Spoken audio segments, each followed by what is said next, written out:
Man, and then I also turned on my fan, guys, and now it's going too fast. So well, people get to see the shirt that who got me the shirt? Clinton, the new Warrior shirt. Oh, the new Warriors Mega Man shirt. Yeah, it's awesome. That's awesome. Yeah. I love it. Oh yeah. It great. It is a cool shirt. I want one. Yeah. A little mashup there, a little mashup action. It is quite cool. If only such a thing really existed, right? The game. We talked about that. Yeah. Like we imagined that the Night Thrasher board would just be ridiculously impossible. Mm-hmm. Obviously, Namorita would be like a water board, Firestar would be a fire board, Speedball would be some wacky zany board, right? Filled with bubbles. Yeah. Yeah, it would be cool, but oh man. I guess we should start the show, right? I say a thing. I'm ready. Canned ham and peanut butter today. Jarrod's ready. Jason's ready. He's clinking, and I should say, New Warriors come out to play. All right. I don't even have the script up. We are not prepared. Team extraordinaire today. Hello, everybody, and welcome to Come Out to Play, a New Warriors podcast. I am Delvin. Some people call me the dark web in nefarious circles. And joining me is the Nova to my Night Thrasher. His name is Jarrod Albrecht, a.k.a. the Yard Sale Artist. Welcome, Jarrod. Hey, man. It's good to be back. Got my New Warriors 14. I picked up for a quarter at a Comic-Con last year. That's a shame. She wore 3 times that much. I told you. I think I've mentioned on the show before, but it bears repeating. That guy had a bunch. I got maybe the first, looking at it, 20 issues for a quarter a pop, man. It was a bargain. Okay. I was excited to find him. That's a good run. I take it. Yeah, heck yeah. I did that. Absolutely. Other than that, man, I'm just speaking of cons. I'm getting ready to get back into con life. Have my first art show not this weekend, but next weekend. So that's all coming back. So be looking for me on the convention scene, kids. We do that at the end of the show, Jarrod. The script said, "What's new with you?" So I didn't ask that because I didn't have the script. I forgot we were BTV today. So I'm glad that you did tell me that and tell everyone that. So where are you conning? You got to at least tell us that. Okay, so the one at the end of the month, not this coming weekend, next weekend, it's local. If you're anywhere around Enterprise, Alabama, head on down to the Piney Woods Art Festival because that's a show I do every year because that's where I got my start. That was the first show I ever did. The Piney Woods Art Festival here in Enterprise, and it's a good show. They get a lot of vendors. So yeah, if you're any of you folks are near Enterprise, Alabama, there you go. Nice. It is 2 blocks past the Boll Weevil statue. It is pretty much. It is pretty much. And do you have something to ask me, Jarrod? I do. I'm supposed to come with a question every episode per the script, which I do have up. And I've decided I will do a kind of a round robin. So, Jason, be prepared to answer this as well. Oh, okay. Will do. I was looking. Sometimes it has to do with the comic. Sometimes it doesn't. This time it does. I was like, sea urchin. What a terribly lame name. So what I wanted to do. Cool what do you costume, really think? Lame name. What I want to do is kind of favorite lame characters. Mine, just so you guys have time to think about it. Mine is probably Kite Man from the Batman universe because I just think that's ridiculously kind of like it goes so far around ridiculous it comes kind of back to awesome. Yeah. So ridiculously lame characters or morts as they may be known. Delvin, what do you got? First, you didn't say Stegron?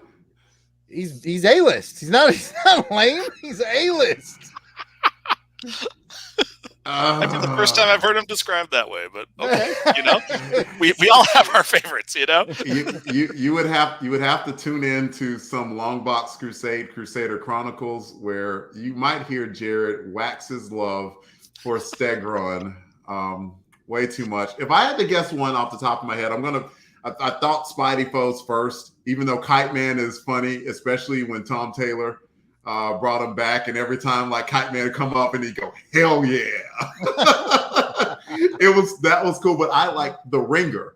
The Ringer was like, he was super lame. It's like I shoot these smoke rings, and what? Yes. It was kind of like Boomerang, right? Boomerang had all those trick boomerangs. They could all do different things, but that was actually kind of cool. Whereas with the rings, I'm like, this could have taken any shape and you chose that, you know? Right. Like Boomerang had his run, especially in the Nick Spencer run of Amazing Spider-Man that just ended a few months back. So Boomerang was salvageable. Ringer, I think Nick Spencer saw that, was like, nah, I'm good. You can't salvage everybody. I'm unfamiliar with the Nick Spencer run. I have been out of comics for a little while, but I know Boomerang from like, I want to say it was like the Eric Larceny Bagley era of Amazing Spider-Man. Yeah. Look, yes, fun fact. Fun fact, Jarrod. That would be the first issue of Spider-Man that Mark Bagley ever drew. Oh, ding, ding, ding, ding, ding. Was with Boomerang. I think that was Amazing Spider-Man 345. I may be a fan. Let's pass the question. Let's pass the question of lamest villain though up to. Wait! I got a follow-up joke, and then he can have the question. Go for it. Take you 345 of Amazing Spider-Man, and you throw it away, comes right back. It comes back. That was not worth the time and effort. But over to you, Jason. Well, I will say Boomerang was in the very first Spider-Man comic I ever got that my aunt bought for me when I was a kid. Amazing Spider-Man number 280, Spider-Man Silver Sable, and the Sandman versus the Sinister Syndicate, of which Boomerang was a member. So he's one of the very first supervillains I ever read about. So he'll always have a special place. Nice. Was that the cover where Spidey's in his black costume and he's looking up and it's like the head's above him? That's the next one. That's the second part of that story. Yeah, with the orange background and Spider-Man's kind of like this going, sheesh, and all their heads above them. It has all their names. Yeah, so cool. Yeah, that was a cliffhanger ending. Part one was. And I remember when I saw that one on the stands and I was so excited to see what happened. Nice. Yeah, good stuff. So as far as like a lame villain, I think about, I actually kind of like them, even though they're kind of lame. And that's the Death Throes, led by Oddball, who is he was created to be an archenemy of Hawkeye, and he's a super juggler.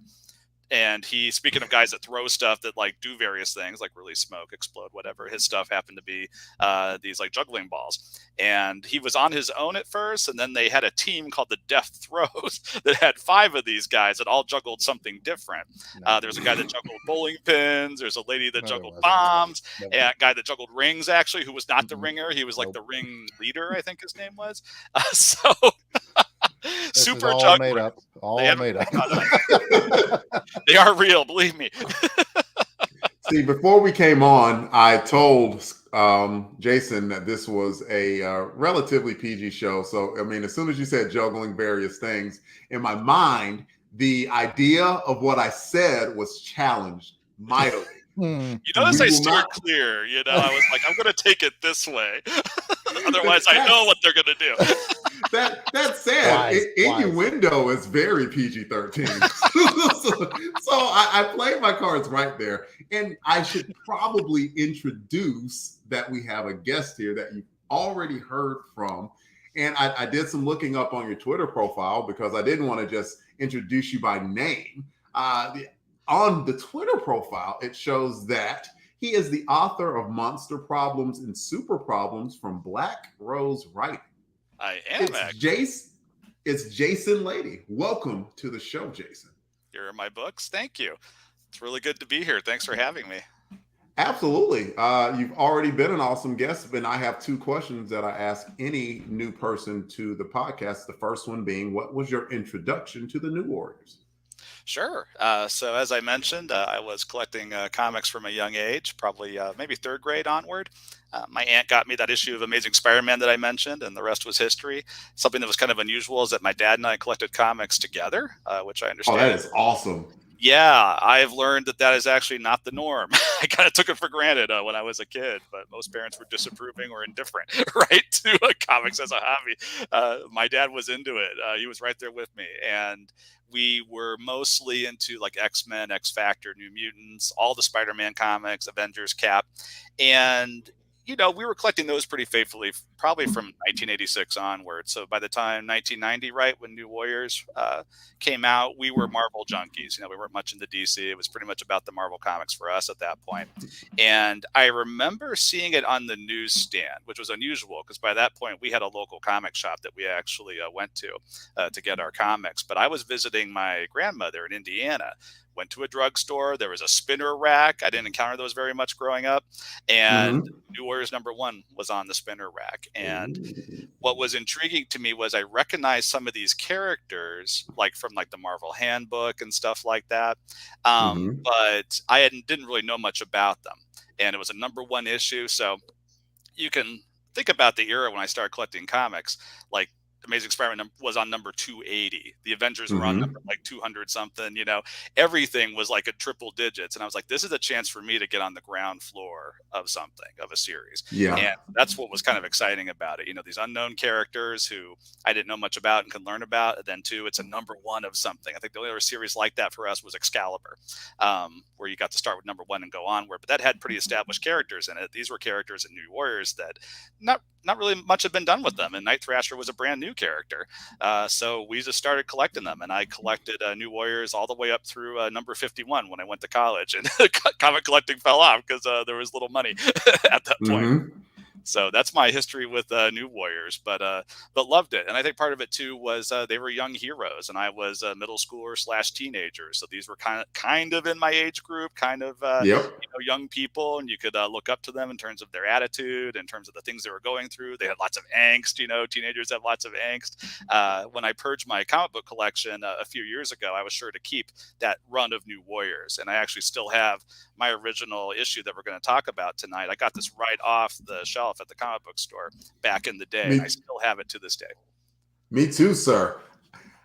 We're all showing off our Warriors bling there. Very, very nice. Real quick before I ask you the second question, we had a couple of people chime in about the villains. The first one was Scott O'Neill, who was saying we was talking about Boomerang, an Amazing Spider-Man, where he's right. But I'll read the comment since this will go to podcast form. He says Boomerang was in one of my first Spidey comics as well. He annoyed me because I kept wanting them to get back to the Cardiac plot line. Yeah, Cardiac is a villain no one really cares about. Could have used him as a lame one. He was a doctor with a, you know what, never mind. Let's see. And a comic foil, welcome to the show. A comic foil says, lame villain, the Nova villain, the Condor. You could take out the Condor and replace it with pretty much literally every other Nova villain, with the exception of the Sphinx, because the Sphinx made quite the run in other books too.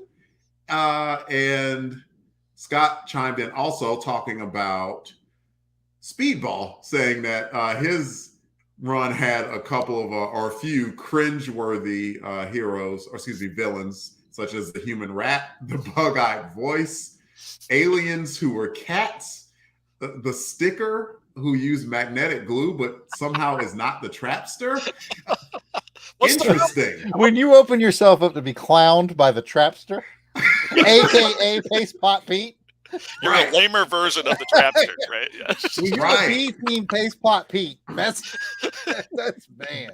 I remember there was an issue of Spec Spidey where the trapster he didn't quite hand Spider-Man his butt, but Spider-Man got cocky and he actually caught him in a trap, and Spidey was like, "Ooh, yikes!"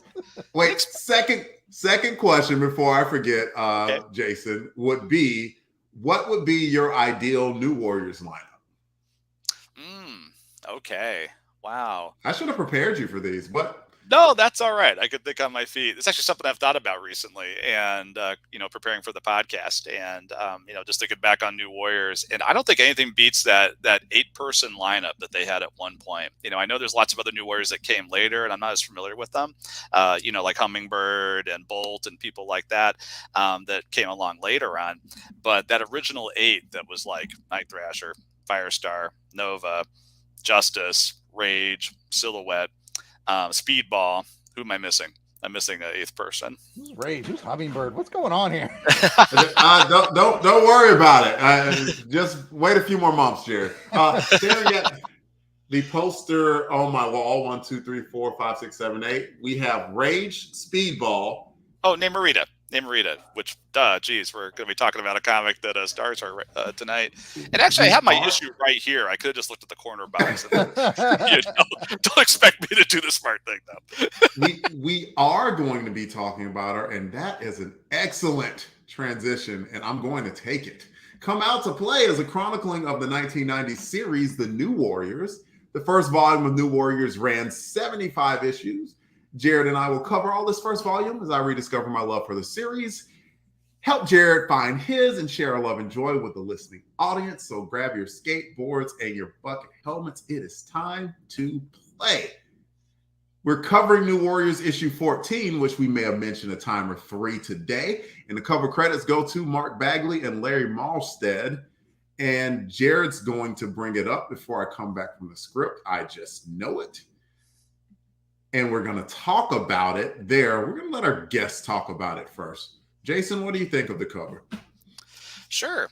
I do like this cover. I like the old school kind of floating heads. We mentioned floating heads earlier. You got some on this cover. You've got Darkhawk and Namor kind of in their circles there. Their names and their own like titles, logos there as guest stars. So it kind of draws your eye like, oh, if you're a Darkhawk or a Namor fan, you might pick this up.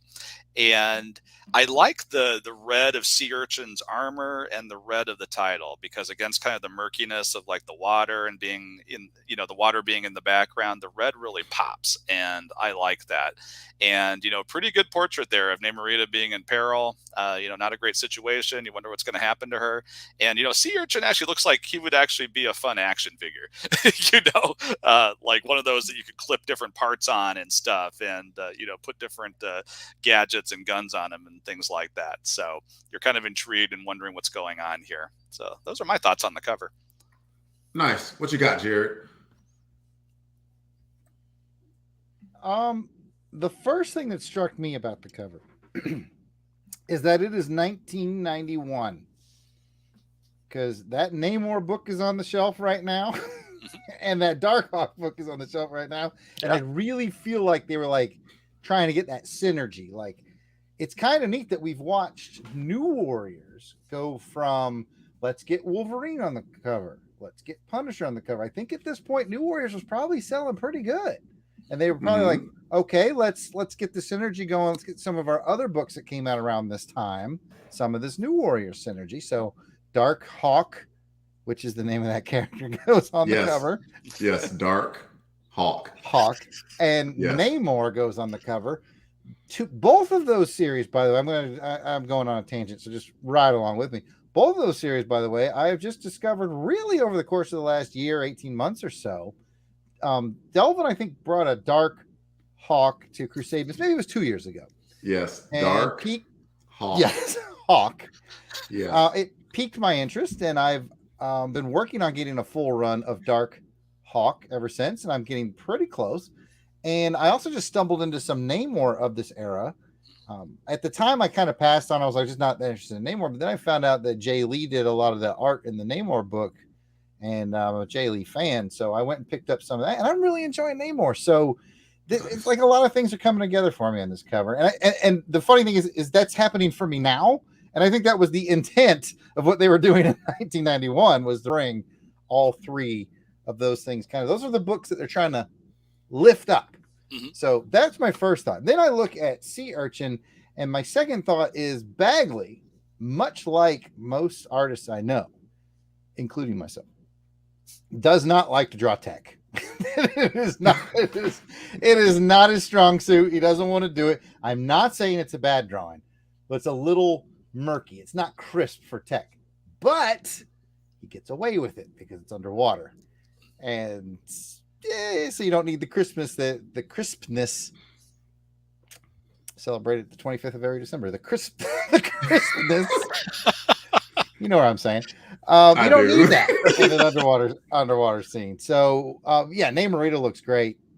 The little headshots, just like Jason said, are very, very welcome. A little bit old school, but a little bit of fun too. So that was a long rambling answer to say the cover is good. And see, I'm probably the boat anchor here. And Jason, I think I may have mentioned it once or twice on the New Warriors page. I mean, Bagley's my dude. And like, I don't know how much more he could have done with the cover. And I'm not the hugest fan of Sea Urchin's costume. To me, it just kind of looks like a steampunk nightmare kind of thing going on. Like, it's just like, but I mean, I could imagine that's something that would probably you'd have to have something that big and bulky to go into the ocean depths as an ordinary human. I do understand it. I just don't think it's a aesthetically pleasing costume. It just doesn't quite do it for me. I do kind of like the bubbles, though. I mean, it shows how Namor looked at the time. They were having him be more businessman-like and calm, as opposed to the angry SOB that he is now. And then, Darkhawk's always just a cool character, Dark Hawk. And it showed Namorita in peril. So there was that. There were some good elements to it, but I know that there are going to be some better covers. So, like, it's not an exaggeration to say that this, to me, is probably the worst cover that Bagley has drawn so far. But, like, that's almost saying, like, the worst dunk that Jordan ever did. Like, I mean, if it went through the basket, it was something to see. Ooh. I just made a really good analogy and didn't even. That was good. That was really good. Thank you. Oh man, wow. Okay. That was deep. We got to pause for a moment and just reflect on that. In the meantime, I had to give a shout out to the most important person that entered the chat, which is the Dame Deborah Smith is now in the chat. Absolutely. Hey, Mom. And a few comments about the cover. Scott says it's surprisingly gory for a 1990s cover, with the two spikes in her arm and leg and the streams of blood oozing out. I wonder if that's why they made the blood a bit more pink than red. Maybe. And that's a good catch on the spikes and kind of related to what's going on in the cover. Let me scroll up and see if I missed. I'm not going to lie while you're scrolling, Delvin. I didn't notice the spikes until I read that comment. Same. I didn't even notice them. And then comic I saw his comment in the chat and I went, okay. Mm-hmm. Yeah. Yeah. I'm like, yeah, where are those? I was in 9th grade, I think, and I've never noticed the spikes. Yeah, wow. This is a humbling moment. And he also Bagley did a great job on Darkhawk's helmet. Outside of Mike Manley, no one else did justice to that helmet design in the early years of the character. Yeah. Mike Manley drew a really good Darkhawk. He was just gritty. And Bagley's talent, of course, he's just really good at all of them. A comic foil mentions, don't love Sea Urchin's armor so much, too robotic looking, but the murky clouds rolling up in the coral outcropping makes great framing pieces. And with that, we should rate the cover. On Come Out to Play, we rate covers on a scale of 1 to 10, 1 being the lowest, 10 being the highest.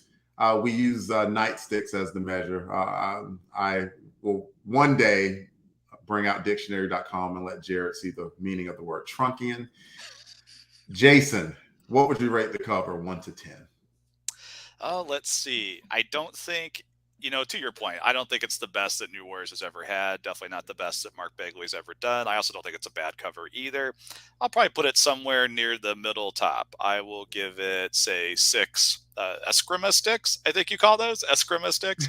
I do know Eskrima sticks, yes. Eskrima, thank you. A word I've never had to say out loud until now. I've only read it in comics and only read it in Night Thrasher comics. So I give it a 6. Nice. Thank you. I'll jump ahead. I'm at a 6 too. I agree with you. That's when I looked at it. I first thought was like, is it Bagley? And I'm going to ever rate a Bagley cover lower than a 5? No, absolutely not. And the Dark Hawk was good. Dark Hawk. And Namor was good for his time. And especially that extra detail with Namorita, there were good elements to it. What do you think, Jarrod? Oh, I think you'll see in the chat, the ladies of our chat are quite taken with it. And there's nothing wrong with that. I was actually thinking 6 as well before anybody said anything. I thought it was going to be the big bummer today. But like you guys said, it's a Bagley 6. So it's not like 6. It's like 6. Yeah. Yeah. Bagley 6 is better than lots of other people's 6s, right? Yep, absolutely. Welcome to the chat, Tony, as well. And Big Easy. I saw Big Easy come in. Really appreciate you stopping by. And the ladies, MVP Kathy Bright gave it an 8, said makes her want to know more. And Courtney gave it a 9, said it's the artwork. So We have some fans of the artwork there. What's Big Easy doing in the chat? What's he doing? He's taking it, Big Easy. Yeah. What is this? What network am I on? But I mean, he's been away from a while. He's relatively new. We'll take it easy on him. Yeah, we'll take it easy on him. Like we don't do halvesies around here because that's not the podcast we are. Only one person can do that on our network, and that's Joe Thomas. In any event. Oh, yeah. We have some more stuff to read before I get to my synopsis. But I did bring the script up. That's how I know it. It's Jarrod's turn. He's going to give us the credits for this issue. Yes, I am. And here are the credits for this issue as we get them from Mike's Amazing World.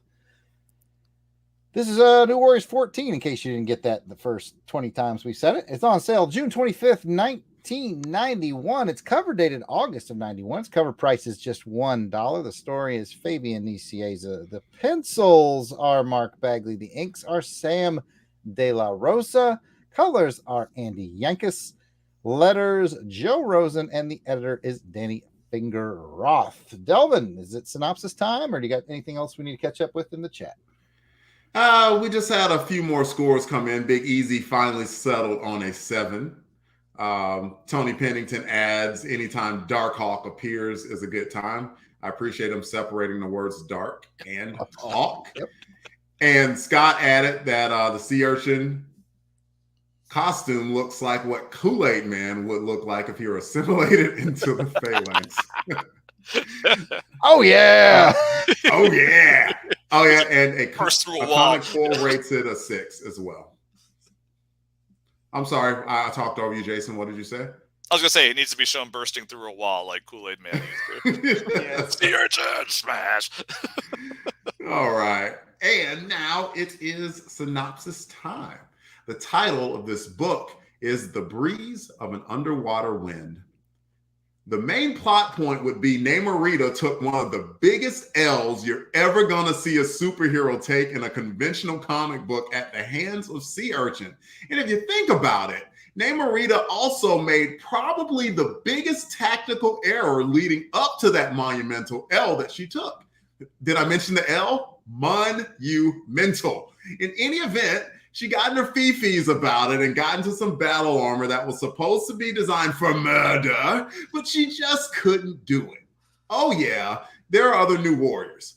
Firestar Marvel Boy went out on a date, and Silhouette Night Thrasher gave Nova one heck of a present. And with that, we're going to talk about the book, some highs and lows, some discussion points.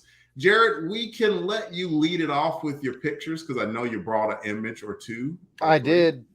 And we can just go around the table talking about it from there.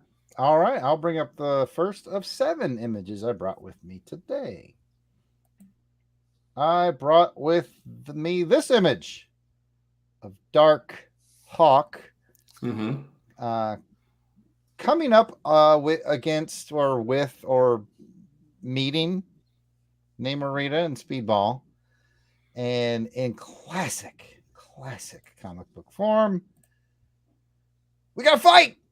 Fight. Put him up. I don't know who that is, so I got to fight him.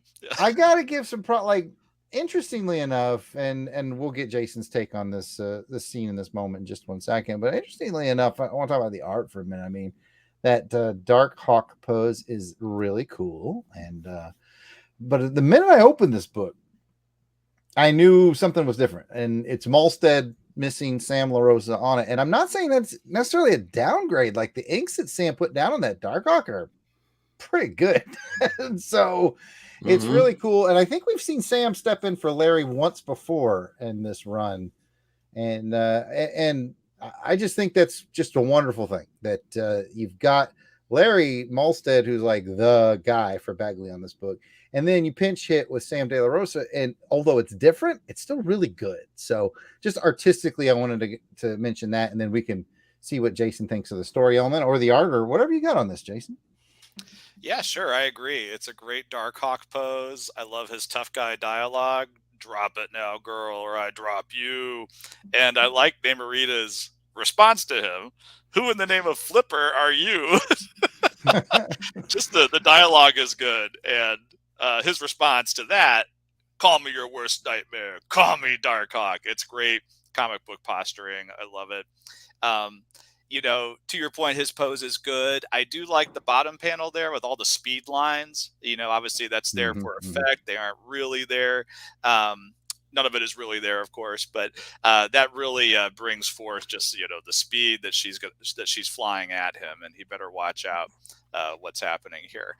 Something that struck me about the beginning of this too was this unusual pairing of Namorita and Speedball. You never really see these two go off as a pair and do something together, and I wondered why it was and why the others weren't there. And then I realized there is a little bit of dialogue that says that the others are all kind of weirded out from their experience with the alternate Egyptian dimension story that they just went through, and they decide to leave them alone and just do this, just the two of them. So it helps to explain why they might be a little undermanned, underpowered for this mission that they're on. Yeah, I like that mention because it, of course, just very, very quickly and succinctly brought up the last 3 issues, which were important and definitely would be a reason that the main players who, the main 4 original New Warriors were all involved in and how it shook them up. So I like that. And it was a good start to the action as well. Darkhawk, man, yeah, that's a great picture. Like if I were Manly, who were drawing Darkhawk at the time and had to have the most experience drawing Darkhawk, and you got Bagley on another book drawing them like this, like, hey, you need to calm down, man. Like this is my dude. They might fire me. You guys brought up an interesting point too. That another reason why I took a picture of this page and forgot to mention was just what Jason mentioned, that Speedball, Namorita, and the carryover from the last 3-issue story arc. Because if you remember, Delvin, one of the things I kind of complained about was there's no Speedball, no Namorita, and I really felt like at this point they were like trying to make it up to us, like, yeah, they haven't been in the limelight in a while, so here they are, type of a deal. And you're probably right about that because, it was an action-packed story, that 3-part storyline, but you're right. Namorita or Speedball, they weren't in it very much. They appeared, but very brief appearances. They weren't involved in the main story. Yeah. You said 7, so we better get cracking, Jarrod. We try not to keep this too long. Right. I just gave you a little window there in case you want to pull anything from the chat. I haven't been watching the chat. I've been watching the oh yeah. We have a few comments. Just a very funny comment by Tony, who said, he may be a C-list villain, but damned if that diving suit man isn't an A+ barber. We'll get to that. I got a screenshot for that. we will get to that. Courtney was just saying that, starting off with a bang, that she loves it, picturing Namorita versus Darkhawk. Scott mentioned basically kind of what we said. I love how this issue really centered Speedy and Nita after they were largely absent from the Forever Yesterday storyline. And Big Easy just chimes in general that mentions that Night Thrasher was the best new warrior, which that could probably generate some big discussions there for sure. So go for it, Jarrod. Next. All right. Next up is the brief appearance we get of Nova, Night Thrasher, and Silhouette, all in their civilian identities. And they're like, hey, we've got this gift for you. And I guess it's a retro Nova sweatshirt, it didn't have the impact on me that I think it was supposed to. I was like, oh, okay. Like they made a big deal out of it. I was like, is that just like the original Nova costume? Is that what they've given him? Yeah. Oh, okay. Like, I don't understand why that's a big deal.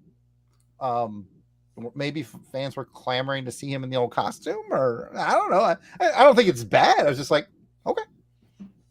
Well, fans usually do clamor to see folks in their original costume, provided that original costume was cool and good looking.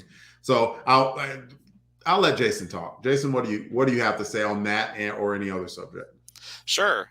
So to that point, fans were clamoring for him to be back in his gold and I guess blue costume that it is. People hated the red costume. They hated that he was going by Kid Nova. He had a lot of old school Nova fans, of which I wasn't one. Nova was a little bit before my time. I knew who he was, but that was about it. But all these folks were complaining, hey, bring him back to his classic look, his classic attitude, and his classic name. And so this was actually a big deal that he gets this costume and his old costume. But also it's a big deal too from the standpoint of character development of Night Thrasher, because you've gone from Night Thrasher starting the series out dangling Rich Rider off the roof of a building, dropping him, almost killing him if his powers hadn't kicked in, just treating Nova like a jerk. And coming to this point where Night Thrasher's approaching the situation like he's apologizing, he's more humble, and he's even giving a gift to Rich Rider here. So this is a pretty significant milestone for Night Thrasher. I think you guys mentioned in some of the earlier podcasts that he is a character just eaten up by anger and pushes everybody away from him, treats everybody like dirt, and he's really coming around to the fact that this team is becoming kind of like a family to him, and that he needs to start treating them well. So this is a big deal. I'll also say, too, that this scene starts out with them. There's a caption that says that they're actually at the mall. So you want to talk about things that you realize about a comic you haven't read in a while. So I was reading this in preparation for this podcast, and I noticed that for the first time that they're at a mall food court in this scene. I thought for years that they're at a restaurant altogether, and no, they're actually at the food court at the mall, out in the open, doing this transaction, talking about this. So sounds delicious. I thought that was fun. I know, so many choices too. I know, right? Something for everybody. Yeah. So those are my thoughts on that page. Nice. I think Jason said any and everything that I could, so I'm actually happy to move on. Let's bring up a couple of comments. Scott mentions, my sense is that this was a peace offering to the 70s Nova fans who were pissed that Nova's personality was a lot different in New Warriors compared to the 70s one. That way, he at least looked the same. Big Easy just happens to mention, speaking of fans, Hasbro put out a classic-looking Nova figure that was a Walgreens exclusive, hard to get, and some folks were losing their minds trying to get it. A Comic Foil was just happy that it was the original costume, and also mentions that, at the time, people really were clamoring for it. Interesting. I, with my fresh eyes, it hasn't bothered me one bit, but I get it. If you were a Nova person, okay, I track now. Like it makes more sense to me. So I get I'm the odd man out on this one, and I appreciate y'all kind of catching me up with the vibe of the time. It makes total sense. Now I'm hoping, Jarrod, that your next screenshot is going to be going backwards, because we missed out on a pretty big fight scene. They rarely go backwards. In this case, no fight scene here. Before we go to that, because I was skipping through the book, there was an enormous fight scene and pivotal between Namorita and Sea Urchin. I think we got to pass that around at least once. Jarrod, you want to say anything about that fight scene? Did you have any comments on that? Other than, let's see. First thing comes to mind, pretty brutal. Namorita took a let me look in the script, monumental L there from the Sea Urchin. And I think what was like the worst part about it is, obviously you feel bad for her. It's hard to watch any person, let alone woman, like that just get bludgeoned and degraded, cutting her hair off like that, kind of degrading her in that way. It was hard to watch. And then a part of you is like, she really didn't do herself any favors. She kind of went full Namor and like just went off of emotion.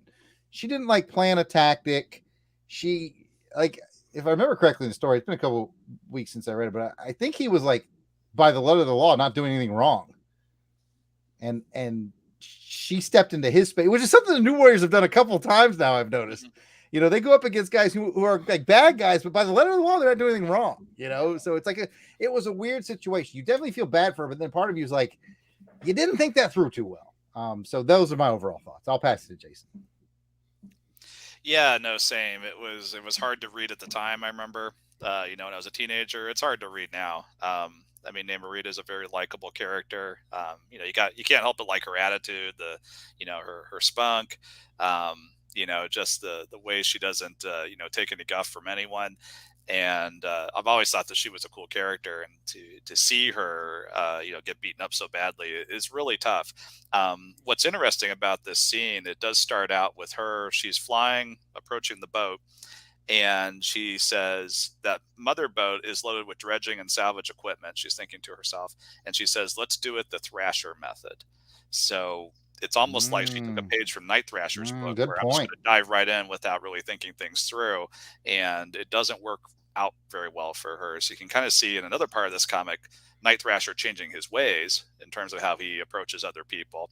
And you can kind of see here where, this tactic didn't work out very well. And maybe if Thrash had, changed his personality, became a different person earlier, maybe she wouldn't have picked up a bad habit from him.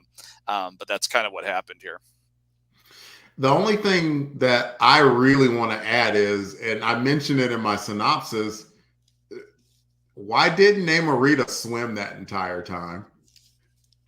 Had she gone on a 10-mile swim, being Atlantean, she would have popped up on that boat fully powered. She flew the entire time, and as soon as she jumped on the boat, Sea Urchin flash fried her and deprived her of all her moisture, and she was at that point just completely putty in his hands. And that was the first thing I thought. She's like, "Man, I've flown 10 miles. I'm tired." It's like, you didn't have to fly. You were over water, and you're an Atlantean. What I'm were pretty you sure thinking? I'm sorry, I don't mean to interrupt you, Delvin. Go for it. I'm pretty sure they make a point later that, I'm stronger in the water. And I had that thought too, rereading it for the podcast. I'm like, it's almost like they had her make a really dumb decision so that the deck would be stacked in favor of Sea Urchin. It's not really fair, to her. It's like the writer made her do this. It wasn't something that made sense for her, to do this. To that point, Scott mentions she's always been the one calm and in control to the point of the series. Of all the characters, she's the last one you expect to see completely helpless and out of control. And she was both out of control and helpless in that scene. And they set it up. Speedball tried to jump out to the boat, missed, had to swim back, and had a funny exchange with Dark Hawk. And then she flew out 10 miles to find the smaller boat or docking with the bigger boat, and runs into Jeremy Running Bear is his name, the Sea Urchin. And then she catches a beating. And it was one of those beatings. It's going to be used a few months from now to the same effect, where it was so bad of a beating that they didn't even show the beating. They just showed the aftermath of it. They showed Sea Urchin doing some swings, but they didn't show the actual beating of what was happening to Namorita. It was probably for the best, because oh my goodness, definitely got vibes of the way it was laid out, of the way the Joker beat Jason Todd with the crowbar. Yeah, that still haunts my nightmares. That's a good almost worse than what they don't show you, right? Yeah, that's a good horror trope, right? My follow-up question is, when he flash fried her, do you think that smelled delicious?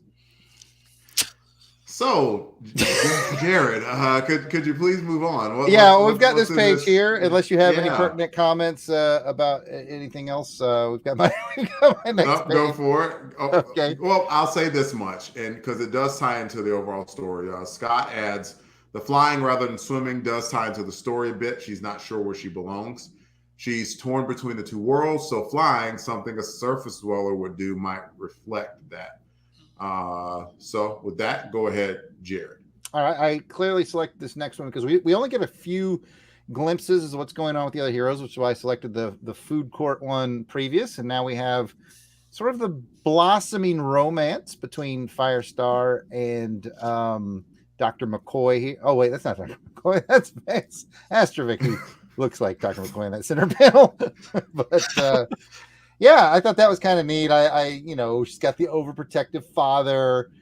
He rides a motorcycle, which kind of almost, like she said, doesn't really go with his personality. Like, you'd expect Night Thrasher to hop on a bike, right? You'd expect Vance to pull up in like a Volvo or something very safe and conservative, But I just thought it was a charming scene that's sort of building something that everyone's hinted at. Remember, this is my first time through the book, so I get to see the blossoming romance. Yeah, I'll add. The one thing that made me smile, and if anyone that's been in a relationship for any period of time, or for that matter, even just had that infatuation phase, like you know that you're kind of falling for somebody when you even like the idiosyncrasies they do, the little dumb things. It's like, oh yeah, yeah, my conservative dude riding a motorcycle for conservative reasons. Oh, so it's like, oh boy, she's starting Yeah. to fall for him. So, Jason, what do you got? Yeah, I do like that moment with the motorcycle. It is incongruous with who Vance is, but it also shows us things about his character, the way they explain it. Just kind of reinforcing that, yeah, this is a guy who's very calm, very careful, does things for very practical reasons. Um, I do like the. I do like that the new Warriors each have kind of a supporting cast of characters. You have Firestar's dad, you have Speedball's parents, you have Nova's family, Night Thrasher has Cord and Tie, so on and so forth. I do like the glimpses we get here of Firestar's dad, and just how he's doing his best to just intimidate Vance, and it's working pretty well. Yep. I like, you're not going to take her back to the dorm room, are you? And he's like, no, I commute from home. I don't live in the dorms. He's just like freaked out. We've all been there to some extent or another, being terrified by our significant other's father, and this was a good page. It was very real, very charming, and a situation that we've all been in, like I said. And you're not wrong. He does look like Dr. McCoy. It's not just the haircut; it's also that blue shirt. It's the blue shirt. Yeah, It's like Dr. McCoy's having a conversation with the brawny paper towel man. yeah. And Jean Grey. And Yeah. Jean Grey is there as well. Yeah. The crossover that no one asked for. Yeah, I love how, like, in comics, like, even the dad looks like he's just jacked. Like, he could go fight side by side with Captain America tomorrow, Yeah. He did look pretty jacked. Like, hey, like you can see why you're scared of him, right? Even though if you have telekinetic powers. Go for it, Jarrod. Next screenshot, please. All right, sir. I have selected the moment where she dons the, for lack of a better word, revenge armor. I don't remember what it's called. The Atlantean revenge armor, which is just ridiculous in so many ways. Like, it's very, very pastel-y. It's, I don't know, like, I don't know. It's just it just seems over designed to me. It's got so much going on. I don't know. I don't know about that design choice. Now, if this is some sort of armor that's appeared in past, it's back in Submariner 1965, okay. But if this was like a design decision, this is like, woo, this is very nice. It looks like, remember hypercolor shirts? It looks like they made this armor. That was their whole thing. It's like it's spiky and it's got claws and it's so much going on. I like the concept of the revenge armor, but this execution just seemed odd. Like, I think what it is, it seems very, very tailored for her. Like, does every Atlantean have revenge armor? Because can you imagine Namor wearing this? Because I just can't. Like, it just wouldn't work for him for some. I don't know. I'll stop talking. Thoughts on this design choice? What do you think, Jason? Yeah, I've never been a fan of this suit. I think that they're trying to here, and maybe in future issues we'll see this, but they're trying to, give her a new costume, a new look. I think just about every new warrior has gone through an appearance change at some point, or they will. An artist put their stamp on this book, and this is a little bit of a misfire. I wonder if the colors are kind of doing it in, if it wasn't blue, pink, and orange, if it was maybe different colors. But I don't think that the bug-eyed mask is a great choice. This could look cool on a different character with different colors, but on her, it's just not very appealing, compared to other things that she's worn. And I thought about that as well. I'm like, if this is like revenge armor that is an Atlantean warrior is supposed to put on for like an honor duel of some kind, why does it fit her specifically so well? Right. it seems like a big coincidence, I guess, that she could pick this up out of his treasure trove of Atlantean artifacts. And it's like, oh, this fits me perfectly. Unless it's ancient Atlantean technology of some kind that like fits whoever puts it on, that kind of thing. Who knows? But I agree. And I doubt this is from an old Submariner comic because it looks very 1990s. It's got straps, it's got claws, it's got random pieces of armor on it. So, one leg like has almost no armor. The other leg has got armor plus armor. I'll armor approach them with my right side, facing, that's where the armor is. Yeah. I'm going to read Scott's comment talking about Vance and Firestar because it was very, very good, like most of Scott's comments usually are. Just saying, interesting to see Vance with another character's father, considering the abuse he gets from his own. This page is simultaneously cute and sad because he has reason to be afraid of dominating dads. Yeah, we might be visiting that subject in the near future. No one. I will say that crossed my mind when I read the scene. I was like, it's probably gonna be like, even though the dad is kind of being threatening, it's almost playful threatening, and Vance can totally tell the difference because he knows what real threatening feels like. And I think that's why he was able to, kind of go with it and come out unscathed. Yeah, he was more nervous than scared. Yeah. Yep. A comic foil adds, I get the coloration going for an undersea vibe, but it doesn't work in this fashion for a superhero outfit. And Courtney adds, hey, it's Auburn colors. Y'all can't hate too much. Did you get it from Aquaman? Courtney, Namor is basically the equivalent of Aquaman in Marvel Universe. And yeah, I personally am not crazy about the costume either. It's a little bit of a eyesore. I think it would have probably worked better. They were trying to do the thing to tie her back to her Atlantean root. I get that. But what they could have done is maybe have her do some ritual in that armor and then say, I'm going to take a blood oath out to kill sea urchin and then go from there rather than having her, in the water where she normally is. Like you wouldn't put on an armor to, I don't know, it does seem a little bit weird and disjointed. I agree with that. And one thing that I do think is neat about it though, is like, we were talking, Big Easy brought up action figures, this would be like that chase figure, like to find the one of her in the Atlantean armor. That would be kind of cool, in a sense. Mm-hmm. So I could see it from like if they did action figures point of view.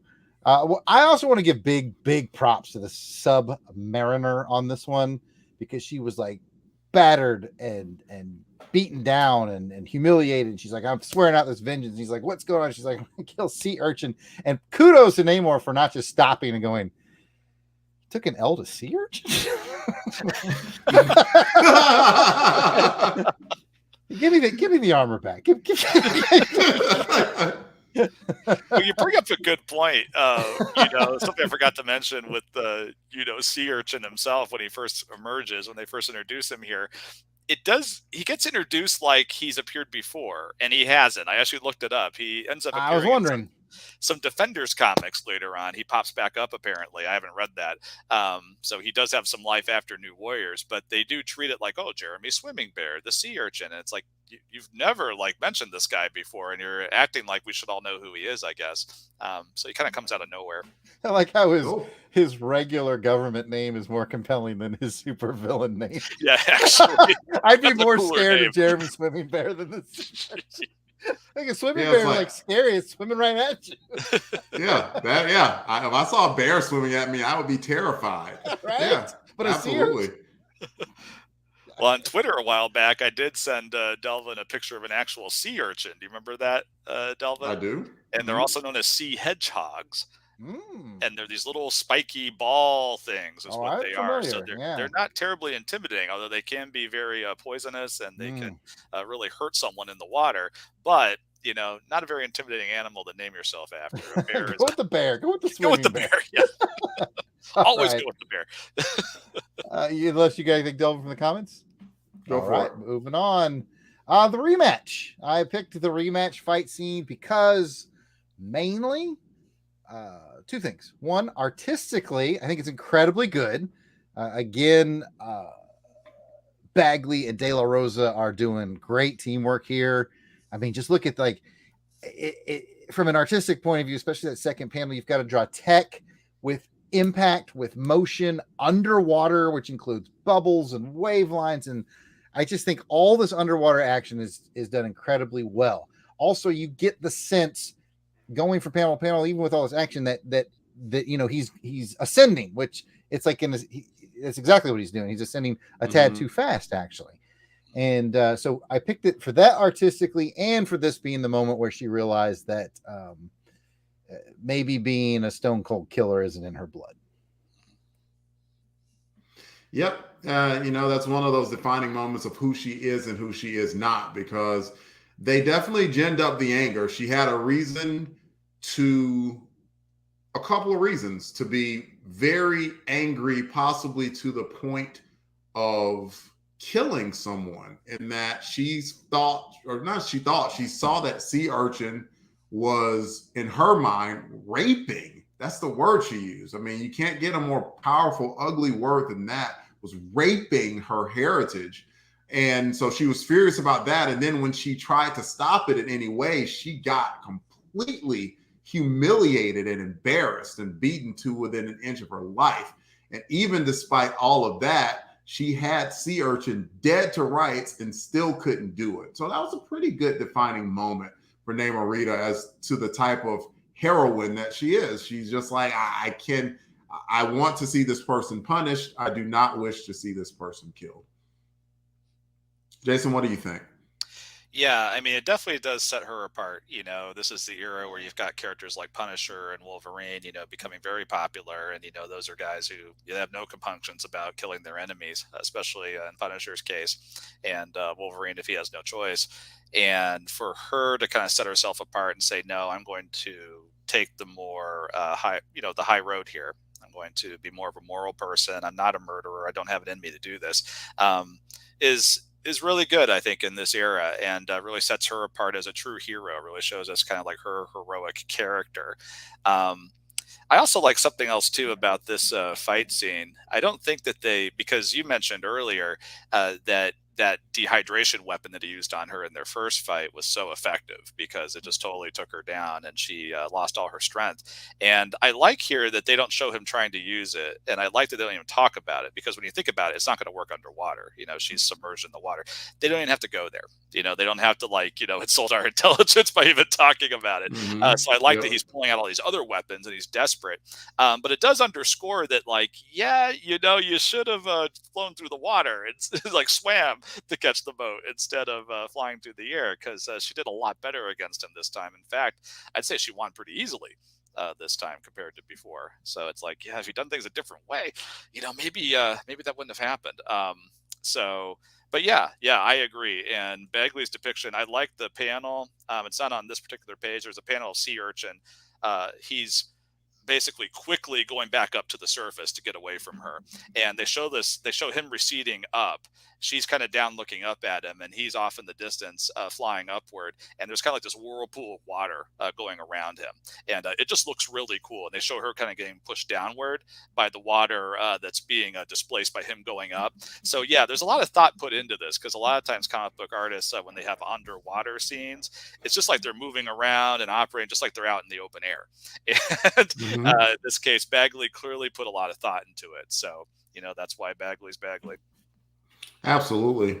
Got a couple comments. A comic foil says, I really enjoy these panels as they kept the coloration dark, appropriate for how deep underwater they are, but also a moment that Nita is going through. Scott adds that she's overcompensating in her defense of Atlantean artifacts and pulls back when she realizes that she's more upset with herself not fitting in or not feeling like a true Atlantean. She doesn't want to kill him because of what he did, but rather because she wants to feel like a real Atlantean. Jarrod, do you have one more? I think I counted 6 in my head. You're good at this. Yeah, I do. And real quick before we move on, I also want to point out the person that makes the comics that gets the least amount of love, the letterer. Very cool that he went with an underwater lettering style for when she's speaking, because she would have to use a different tone, for that. So I think that's really, really cool. All right. Good point. My final page is this the final page? Yes, it is the final page. This was, just sort of the bringing it all together. moment. I thought it was really well done with Namor. Like you said, in this era, he's more businessman. He's using his rational brain more than his emotional brain at this point. He is the rock that she needs at this moment. And, kudos to him for realizing that and being that person. Like, we both know how hot-headed he can be and how hot-headed a lot of writers take him. Half the writers have been like, yeah, let's go kill them together, But it's really good that, like, we've talked about she kind of struggles with where she fits in, and she needs, even as powerful and as tough and as cool as she needs a rock, and he's that rock for her at that moment. I thought that's good, tender storytelling. Very nice. Go for it, Jason. Yeah, I agree. Namor is also a character caught between two worlds, the surface world and the underwater world, not really belonging to both, one of those classic kind of characters. And, but he's older and more experienced at it than her. So it's kind of interesting. I think it's very realistic, very cool. They show her, like you said, kind of leaning on him, going to him, confiding in him about how she feels. What's really interesting to me is I'm pretty sure that up until now, she hasn't expressed these misgivings that she has about her place in the world and how she feels torn between two worlds. And, what is her place? Up until this point, Namorita has been a very confident character and seemed very at home in the surface world when you think about it, because she's going to college on the surface world. She's involved in environmental causes on the surface world. She's with a super team, on the surface world. She likes to spend money. She likes to shop. They've shown those sides of her before. We've never seen her express these kind of misgivings. So a little bit kind of like Sea Urchin as a villain, this stuff about her and, her personality and the conflict she has within her kind of comes out of nowhere. But it is good for us to see, maybe what's kind of been happening kind of behind the scenes in her mind, maybe this whole time, the stuff we don't know about her. I do kind of wonder if the writers of the Namor comic maybe had some influence here to say, hey, Namorita needs to act more this way. Can you put some of that in there? Sure, we can do that. I don't know. Or, it could just be, Fabian Nicieza just saying, Namorita hasn't gotten a lot of conflict yet as far as her character. Let's put something in here. Let's start something. And this is definitely the beginning of that. Jason, Scott had a comment a little bit back talking about that and just said he was mentioning a previous moment, but it has to do with the subject, just saying it's a nice throwback to a combo between Nita and Firestar earlier, where Nita talks about how she acts different with her cousin than with the Warriors. Mm-hmm. So she talked about it somewhat, but this fleshed out a little bit about how and why, and then it did get to talk about the conflict either. That is, it's definitely tough. I mean, I especially like how Namor was depicted. He was the more calm, rational one in this case. And it's going to be years from now, but Namor is going to revisit the New Warriors, and it's not the same dude. Let's just say that. In this version of Namor, though, he was more businesslike, calm, relaxed, and reasonable, but not so much that he stopped Namorita from doing what she could or for going out and maybe getting her revenge, but he trusted her enough to find her way. And then once she came back, he gave her counsel, and Namorita is just a little bit torn between who she is as well, which kind of adds to that angst and overall, good New Warriors goodness that we're used to. Jarrod, did you have something to add? I did. It's the character of Namor is so much fun to play with. Part of me is glad to hear you say he's coming back, because I would, and I doesn't sound like he's going to fulfill this role, but I would love to see him be more involved as a mentor to the team. That sagely, a guy who's been there before. But one of the great things about Namor, just as a character, as you were talking, I realized this: if she had killed Sea Urchin and came back and said, "I'd fulfilled the blood oath," I think Namor would have been like, "Cool." Like, I don't think he would have been upset at all. And then, but it's like he's a good rock, because either way, like you said, he was allowing her to be her. Mm-hmm. If she said, "I killed him," he would have been like, "You did what you had to do." but she said, I couldn't bring myself to do it. And he said, I'm proud of you. You know, either way, he's just such a cool character. I like Namor. That's the summary of what I'm going with here. Yep. Comic foil ads. Go for it, Jason. You had a comment? Oh, no, I didn't. Nope. Okay. Comic foil ads. They do give a nod to Byrne, John Byrne, writer artist of the Namor series on the first page. The quote was, "Thanks to John Byrne for the key, which opened the lock to the treasure inside." And Scott asked just the question about would the letterer have drawn the scroll design for the Atlantean poem? Or would that have been Bagley? My guess is the letterer, but I'm betting Jarrod might know. I was going to say, I mean, this is supposition on my part, and kudos to me for using supposition in a sentence tonight. But I would think it would be the letterer. But, you know, I make some comics with a guy named Mark Hatherley, and Mark sometimes writes in his own sound effects instead of letting the letterer do it. So it could be the artist, but I would think something sort of that long form, probably the letterer. I'm saying 90% chance it's the letterer, but I'm guessing. Okay. Nice. Well, we've run slightly long, but it's been an excellent discussion. I didn't want to interrupt that by any means, and I know I sure as heck enjoyed it. But Jarrod, go ahead and take over the script from here, sir. Yes, sir. Yes, sir. It's time for us to discuss the Ultimate Warrior and the Ultimate Worrier. So we will start with the Ultimate Warrior. Who do you think was the shining star of the issue? I suppose we can start with our guest, Jason. Who do you think really shined bright like a sea urchin? That metaphor didn't work, but you know what I'm trying to say. Sure.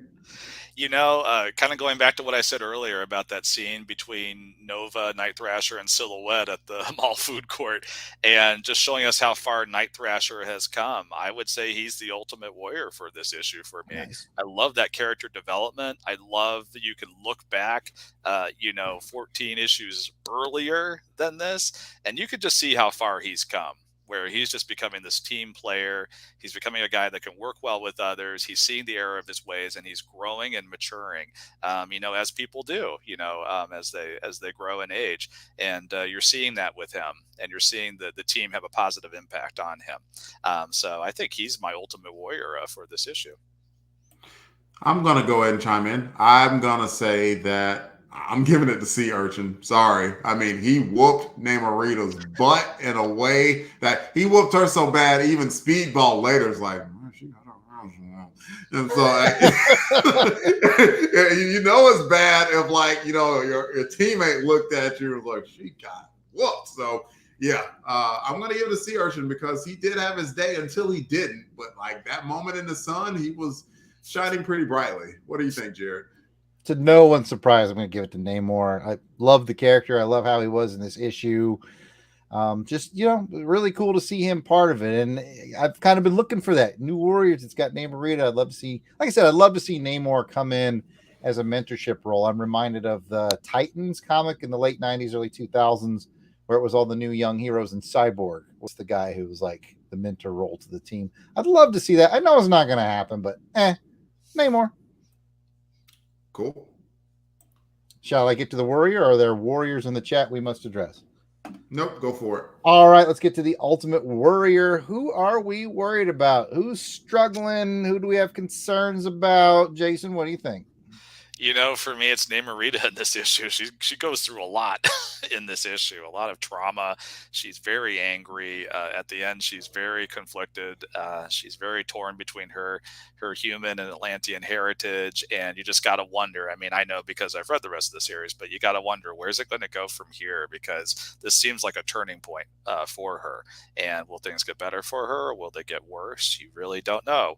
You have to wait and find out. So I would say she's the ultimate warrior that I'm worrying about at this point.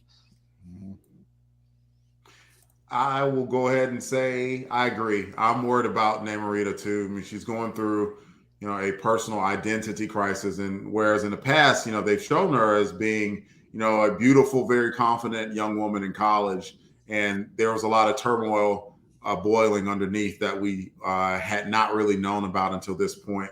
I'm glad that they gave her the spotlight this issue because she was neglected in the storyline the previous 3 issues. So it was very good that they brought her into the limelight and gave her a little bit of character development. Before you go, Jarrod, comic foil just happened to mention Ultimate Warrior was Nita. Praised Fabian Nicieza for giving her a depth and vulnerability that we haven't seen before from the character, and that he will continue to build from here too. Courtney adds Warrior and worried about Sea Urchin. And let's see. That is it. Go ahead for your Ultimate Warrior, Jarrod. I'm going to be unoriginal and go and name Marita. Although I really like the fact that I don't remember who it was just now that gave the Warrior. Because, yeah, she totally went full Rocky Balboa. You know, it ain't about how hard you hit, it's about how hard you can get hit and keep on coming. I like that.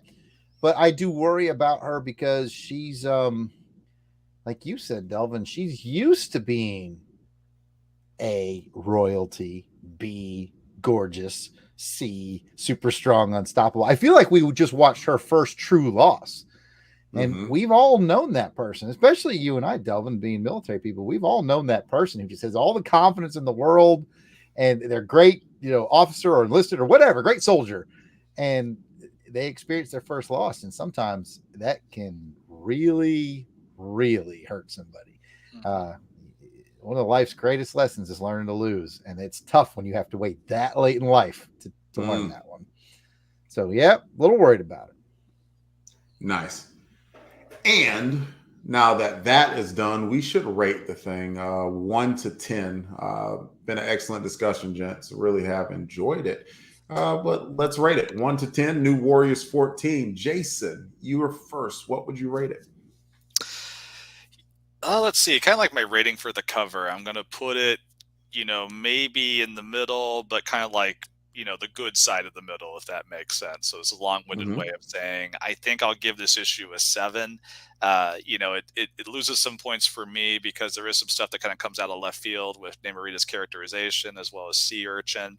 But, you know, some of the stuff with her characterization and the turning point that it is for her also raises it up, you know, in my opinion, too. It's a very harrowing story that she's in here. And so I think that that gets it a pretty high rating for me. And also, I really like the other vignettes of the other Warriors, too.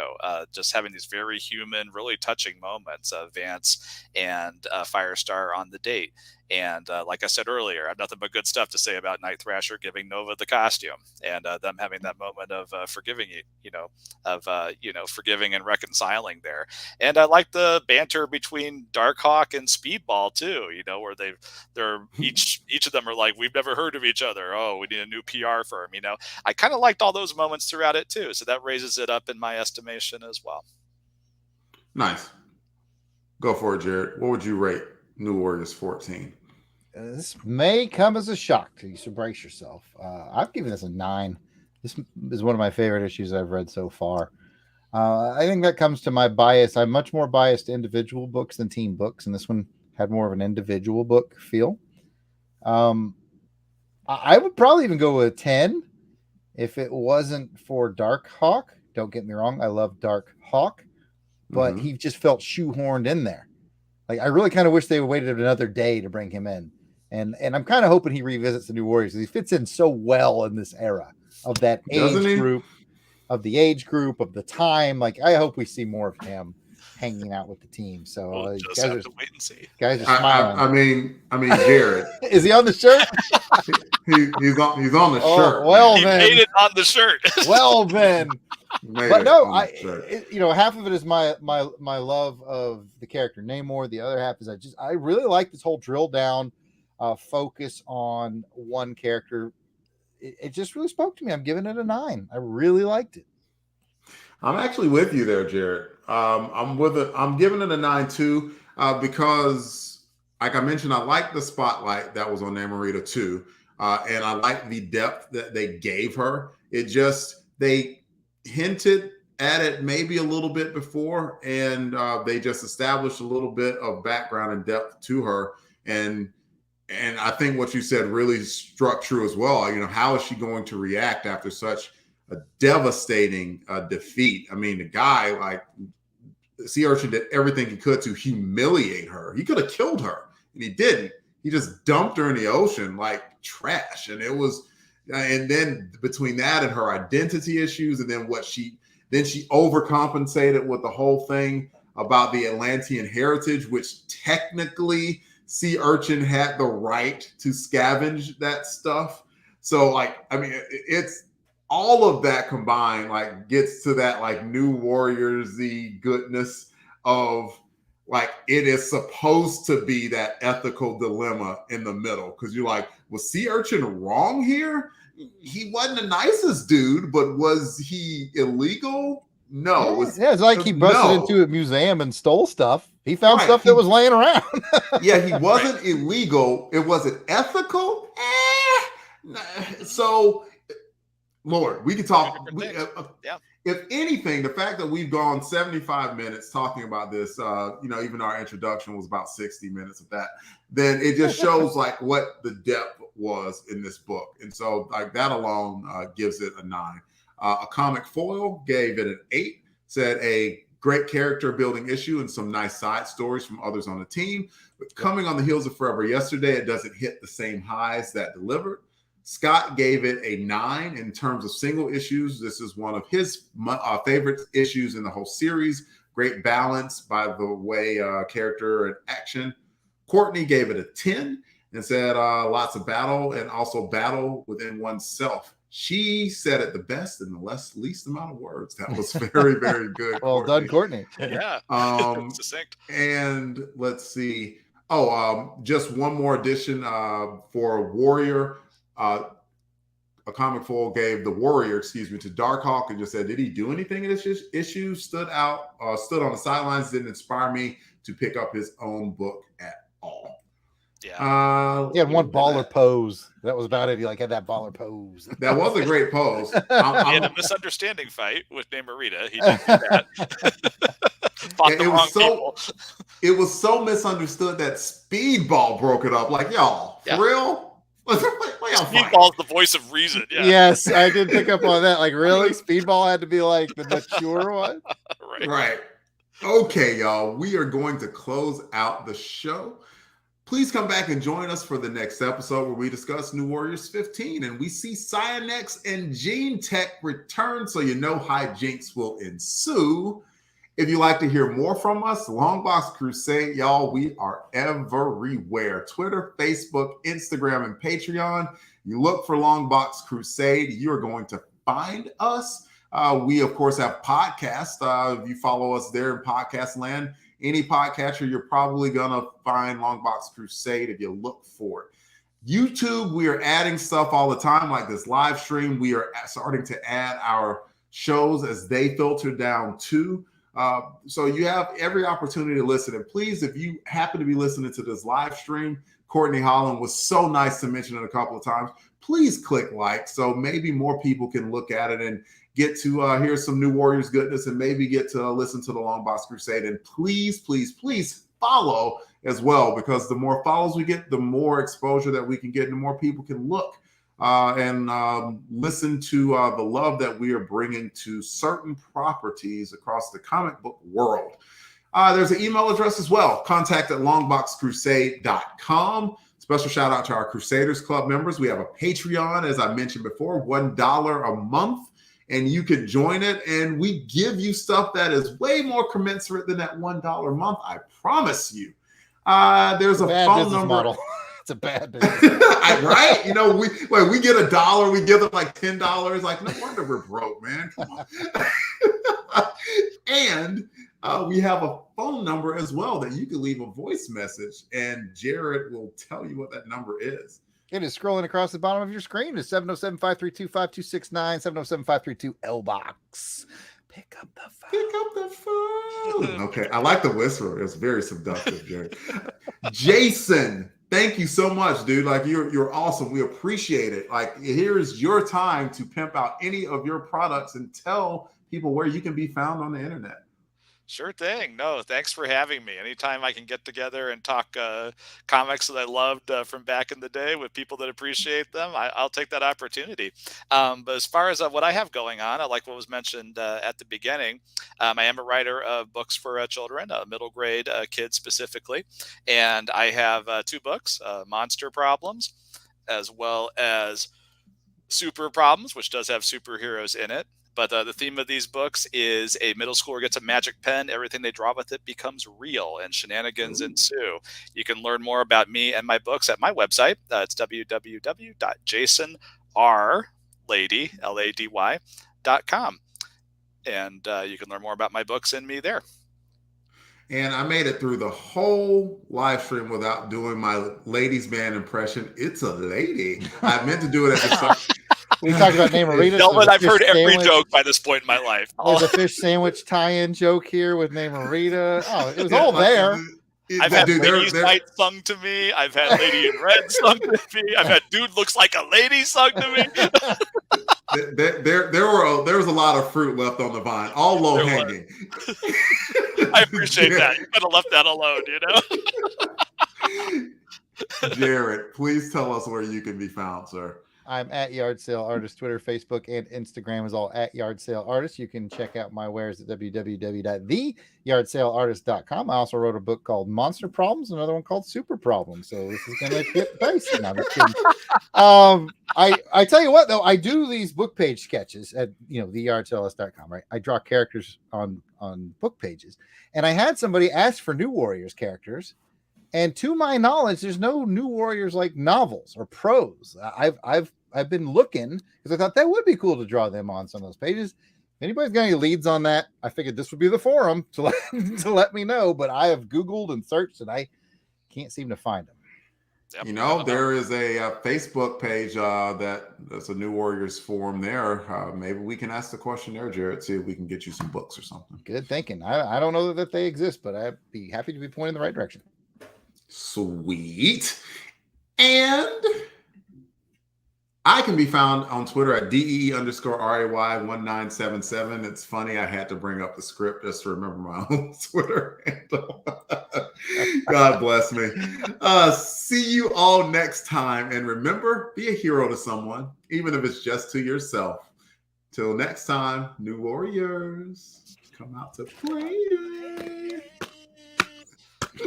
Night, everybody.